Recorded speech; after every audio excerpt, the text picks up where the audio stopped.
আরে তুই কি ছাড়বি আমাকে? আমি তোকে ছেড়ে দিলাম। তাহলে কেন ছিলে আমার জীবন?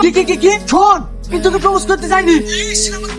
বিয়েকে তো কতবার লাভ লেটার পাঠিয়েছিলি। তোকে ভালোবাসা আমার জীবনের সবথেকে বড় ভুল ছিল। আমি যদি আগে জানতাম না এরকম চরিত্রহীন ছেলে জীবনে তোকে ভালোবাসতাম না। সামনে কথা বল। কোনো বান্ধবীর সঙ্গে কথা বললে কি চরিত্রহীন হয় না? ওইটা বান্ধবী নাকি আমি খুব ভালো করেই জানি। এত কিছু যখন বুঝে গেছি ফোন করছি কেন? সঠিক কথা বলছি বলে গায়ে ফুসকা পড়ছে না। তুই ফোন কাটবি কি কাটবি না? কাটবো না।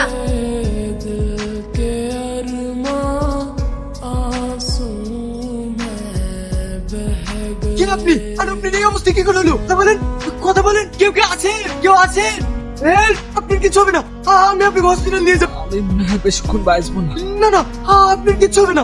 আগে আমার কথা শোনো। আমার বোন। কি হয়েছে আপনার বোনের? আর আপনার এই অবস্থায় বা কি করে হলো? ভাত খেয়ে নাও। তুই আবার কষ্ট করে খাবার আনতে গেলি কেন? ও নিজেই তো খুলে খেতে পারতাম। কি ব্যাপার? হাতে কি হয়েছে? ওখান থেকে হাতটা কেটে গিয়েছে। ও বলে নে তুই কোনো কাজ করবি না। কি ব্যাপার তোর খাবার কই? তুমি খেয়ে নাও ভাই, আমি পরে খাবো। তাইলে আবার দুর্ঘটনা হোক। আমি খাই দিচ্ছি। হা কর। ভাই আমি একা একা খেতে পারবো, তোমার কাছে দেরি হয়ে যাচ্ছে, তুমি যাও। হাত কেটে ফেলেছি তো কি করে খাবি? নে হা কর।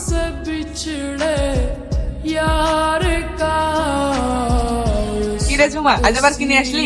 আচার বানিয়েছে ভাই, তাই রূপার জন্য নিয়ে আসলাম। আচ্ছা ঠিক আছে, আমি তাহলে আসি, রূপাকে একটু দেখি। ঠিক আছে ভাই। আসুন স্যার আসুন, তবে হিসেব ক্লিয়ার করে রেখেছি। তাহলে তুমি নতুন ম্যানেজার? হ্যাঁ স্যার। গত মাসের হিসেবে কিন্তু 5 লাখ টাকার হেরফের হয়েছে, এই জন্য আমি আগের ম্যানেজারকে বাদ দিয়েছি। যেন আবার না স্যার, ওরকমটা হবে না, আমি সব জানি।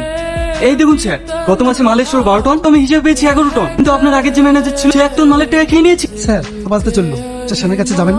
ছি আমার তো মনেই নেই। ম্যানেজার তুমি হিসেবগুলো ক্লিয়ার করে রাখ, আমি কাল এসে দেখবো। Okay sir.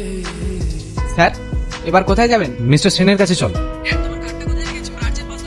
সামান্য 5 লাখ টাকার জন্য আমার কার্ড কি করবি? টাকা আমার ওয়ারড্রপে ক্যাশ রাখা আছে। স্যার এই মাসে চেন্নাই থেকে ডাক্তার আসছে, যদি টাকাটা দিতেন তাহলে বোনের অপারেশনটা হয়ে যেত। একটা কাজ করিস, কালকে বাড়িতে এসে নিয়ে যাস। Thank you sir. কাকা 8টা বেজে গেল, বাড়ি যাবো না? যাবো, অল্প কটা আছে, বিক্রি হলে চলে যাবো। দেও আমাকে 20 টাকার প্যাকেট দেন, বুড়ির জন্য নিয়ে যাই। কি এখন কেমন আছে? ভালো আছে। টাকার কোনো ব্যবস্থা করতে পারলি? মালিক তো বললো কালকে দেখা যাক কি হয়। টাকা দিলে খুব ভালোই হবে, কষ্ট থেকে খুব মায়া লাগে। নাও বাপ, বাড়ি যাও। বুড়ি আবার একা আছে। না টাকা লাগবে না, মেয়ে এসে একটু মুড়ি দেবো, তোমার টাকা কিসের? ঠিক আছে কাকা, তাহলে আমি বাড়ি যাই, তুমি তাড়াতাড়ি চলে আসো। ব্যাপার বাড়িতে এত লোকজন।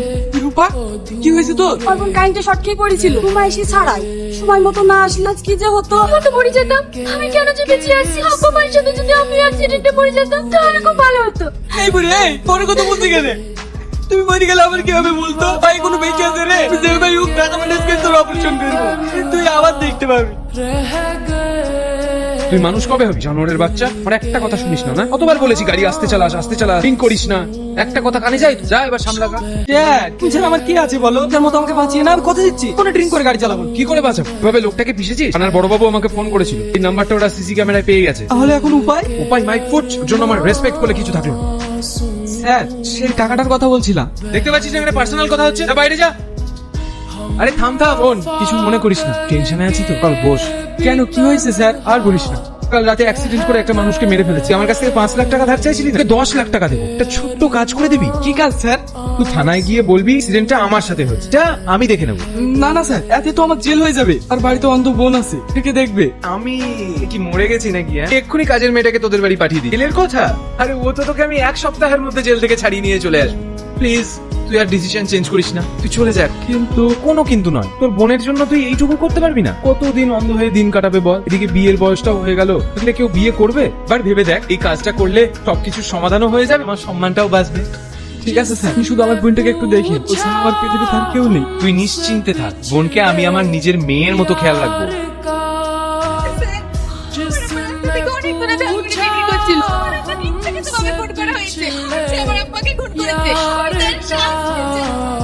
অবশ্যই শাস্তি পাবে। মানে আব্বার কি কোনো পার্সোনাল শত্রু ছিল? না স্যার, আমার আব্বা খুব ভালো মানুষ ছিলেন। আমার আব্বা কোনোদিনও কারো কোনো ক্ষতি করেন, তাহলে ওনার কেন শত্রু থাকবে বলে? পুত্র আছে কি নেই সেটা আমরা সময় হলে জানতে পারবো। সিটিভি ফুটেজ থেকে এতটুকু জানতে পেরেছি এটা ছিল অপরূপ ব্যানার্জি। তো ওনাকে জিজ্ঞাসা করলে জানা যাবে ড্রাইভার কি ছিল।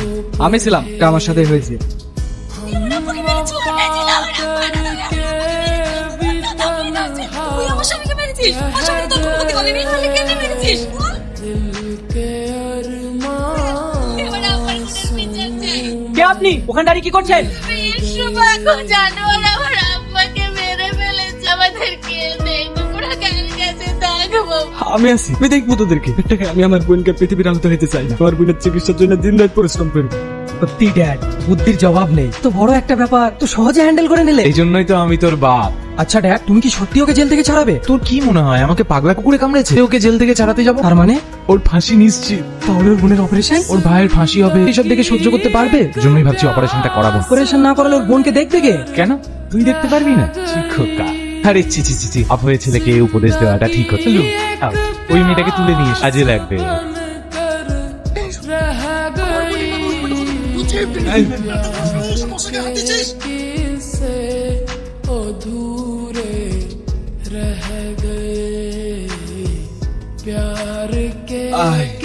আমাকে ভালোবাসলি গালি তোর খাওয়াছে, আসলে সহ্য করতে পারবে না। একটা কথা, তুমি আমার বোনটাকে দিন, আমার ভাইটাকে বাঁচতে দেবে। রাজু রাজু রাজু